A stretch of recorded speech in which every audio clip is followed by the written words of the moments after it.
Greetings.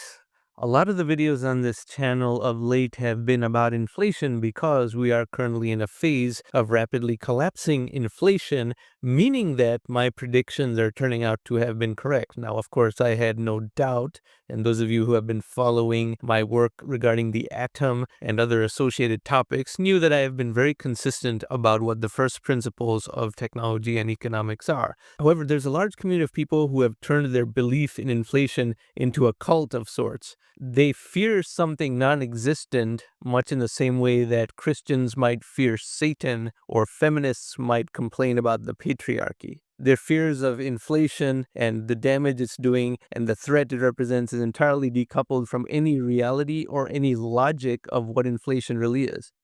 In reality, you can no more be for or against inflation than you can be for or against gravity. Is gravity good or bad? It's neither. Gravity has killed people because people have fallen out of windows of tall buildings or have fallen off of cliffs. Gravity has also improved the lives of people through hydroelectric electricity and so forth. But gravity is just a reality of life. Now, this cult around inflation is becoming noteworthy because it is being used as a crutch to enable people to excuse themselves of their own shortcomings or poor choices. Therefore, there's an opportunity to coin a new law about inflation. This is similar to other laws that exist that have been made by others on other topics, which I will mention. But today we're going to unveil Kartik's law of inflation. And that is, the longer any internet discussion about any topic continues, the probability of someone making a comment about inflation being a much greater crisis in modern society than it is approaches 100%. Furthermore, this mention will usually emerge before Godwin's law is fulfilled. Godwin's law, of course, is a similar law made by another person that claims that any internet discussion about any topic after it gets a certain length will inevitably result in a reference to that problematic German regime from World War II.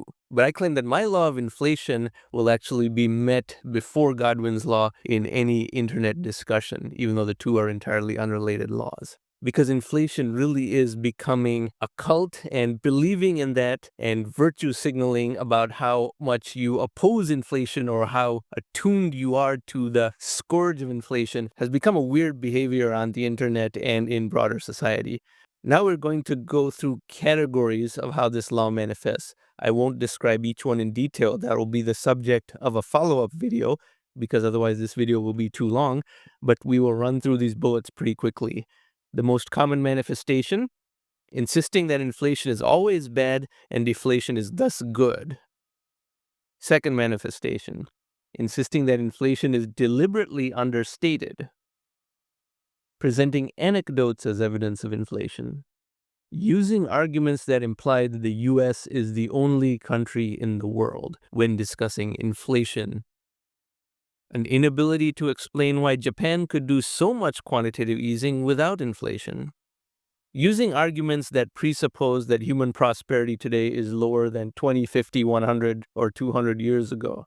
This is a common feature of when people say the US dollar has lost some percentage of its value since a certain year. It's lost 50% of its value since X, or it's lost 96% of its value since 1920, or other such statements which are meaningless because they presuppose that human prosperity is much lower today than it was 100 years ago.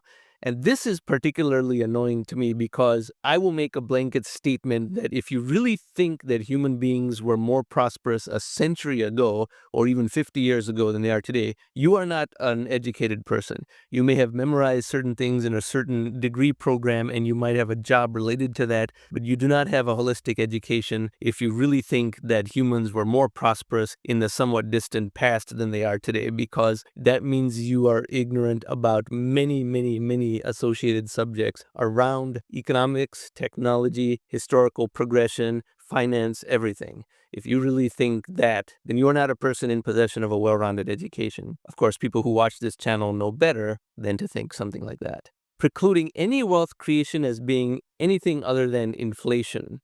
And lastly, the same person whining about inflation simultaneously attributing his home equity gains as not inflation derived, but rather from his brilliance.